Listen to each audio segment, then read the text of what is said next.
All right, hey guys. Well, we are back with another Mental Health Monday. And so today we have a couple of things that we want to just share with you guys. With it being the 4th of July, I spent a lot of time reflecting kind of on my life and where I've come over the last, 12 years. I think that's really good because sometimes we can feel like we're just stuck in this rat race where nothing's ever getting better, we're not progressing. And so anytime that we have a setback or a failure or a panic attack or something like that, we feel like, gosh, this is never going to get better, and we can kind of beat ourselves up. So it's always good to reflect back on how far you've come in your healing. And so it's good to take some time and do that, and that's what I did this week. And so that's my Mental Health Monday tip for you guys, is to take time to reflect back on how far you've come. And so what did you think about that, Holly? Well, I don't know if I necessarily have a tip, but more like, welcome to the chaos of our lives. We are supposed to be on vacation, a family vacation, the first one we've taken in a really, really long time, if ever. And so family vacation is like almost my entire family. So there's like 16. No, there's 13. 15, if you count the dogs. There's 15 of us. We rented a cabin up near Leavenworth, Washington. And so that's what you guys see here is the cabin. And so there's a large Mexican family with lots of very opinionated women in it. So, yes, my family is full of opinionated women. They'll tell you all about it. I should probably edit that out. I'm not going to edit that out. You're like the golden child. And anyways, he's the only male in a family with 3 sisters and a mom. So I hear all the crap. Anyways, moving on. No, this morning, we're driving over here and getting packed up, and I'm so excited, and life's going great, my life's good, and I'm happy, and then everything just like craps out, right? One bad thing, and it just destroyed the whole day. I was angry, and I'm like, I didn't want to be here, I don't want to go, and we were only in Cle Elum. We only made it to Cle Elum, and so when we had that experience, I was like, gosh, everything's just going wrong. My life sucks. When in reality, it was just that one thing. Right? It's just that one moment, that one miscommunication, misunderstanding. When I canceled us eating at the restaurant that Aaron had been looking forward to going to, it amazed me how quickly that derailed my whole day. And then, I'm going in to get us breakfast at a different place, and I'm like, oh, crap. I have to go out and apologize because I was wrong. I misunderstood. And I should have paid more attention to how important it was to him that we eat there. And so I kind of had to stop myself in that spiral of I was angry and everything was going wrong and I don't want to be here. And I think that right there actually showed me that there's been some improvement and some growth, because 3 years ago I would have walked home from Cle Elum. Yeah.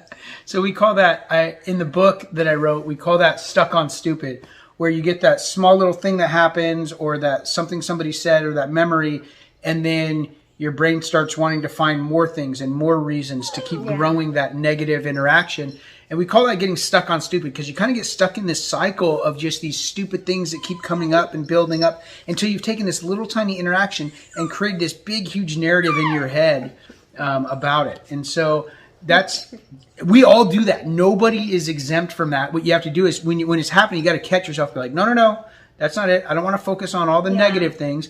I want to focus on the positive. Yeah. And you have to tell your brain what you want it to find. Because what we found in research is that what you look for, you're going to find more of.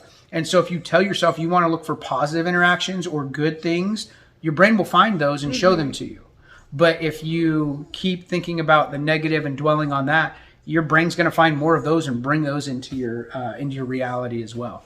So you know, there's all kinds of studies that have been done with this, you know, and it says that we have, I want to say like 100,000 interactions a day with different people and different things.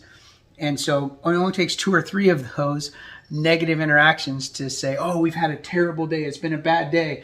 But really, you've only had 1 or 2 interactions that were bad. Everything else was good, but you're not focused on it. Right. And so what you focus on, you find more of. And so that's what Holly did today. She recognized that she was starting to spiral and get stuck on stupid. And so she slowed herself down and changed the direction where she was thinking. We need a new term for stuck on stupid, because when you're the one stuck on stupid, it kind of makes it worse. That's the chapter in the book. Like, it's already published. I know, but it just doesn't. I don't know. Hey, I wrote it because I would get stuck on stupid. So it's like, I just don't like it. Well, then don't get stuck on stupid. Great. So that's our kind of 2 mental health tips today. One is take time to actually reflect on your post-traumatic growth. Yeah. How much you've grown from where you were just a few years ago or a few months ago, or, you know, it could be even a decade. You know, if you started your healing process, if you've been suffering for 10 years and you're just now starting your healing process, this is a great time to journal that. Yeah. How you feel right now, where you're at, your starting point. And then as you begin to grow, you'll be able to look back through that and say, wow, look at how far I've come. You know, I used to have, you know, panic attacks every single day. And now, you know, they're once a week or once a month. Or, you know, I wasn't able to maintain any good, healthy, long-term relationships. And now, you know, I have a lot of them. And so a lot of those things we forget because it's just, it happens slowly over time. Mm-hmm. But when we take time to reflect back on it, it's really empowering to see how far you've come. And I mean, that's what I did. I mean, I look back, if you guys saw my video for 4th of July yesterday, you know, I'm not going to go into it here, but I talk about that. I talk about where I was 12 years ago and where I am now. And that if I had ended my life 12 years ago, I would have missed out on all of these great things that I've been able to experience, you know? And so it's good to reflect back on that and see how far you've come. And then for Holly, you know, her thing today is, I mean, she literally put this into practice today, where she recognized, like, oh, wait a minute, I'm starting to go down that path of being stuck on stupid. What do you want to call it? Not stuck on stupid? What do you want to call it? Call it stuck on Holly? No? Okay, so stuck on stupid is better? Okay, stuck on stupid is better. That's another bad interaction. You better get to working on some good ones. Jeez. So that's it. When you recognize, like, you start to go down, you know, a negative interaction happens and you start to go down that path of finding more negative things, your brain will find it. I mean, that's what it's designed to do. It's designed to find things that you're looking for. It's kind of like Google, right? If you Google barbecues and then for the next like 3 months, you're getting inundated with these barbecue ads of all these different barbecues, right? Your brain operates the same way. That's how they design that algorithm, is based off of how your brain works. And so your brain is going to find those things too. So those are the 2 tips, guys. When you recognize you're starting to focus on the negative, you've got to immediately change that. And then 2, take time to just sit back and reflect on where you've come or how far you've come and journal that, write that down. So that way you don't forget it. All right, guys. Well, we're going to have vacation here and we'll see you guys next week for another Mental Health Monday.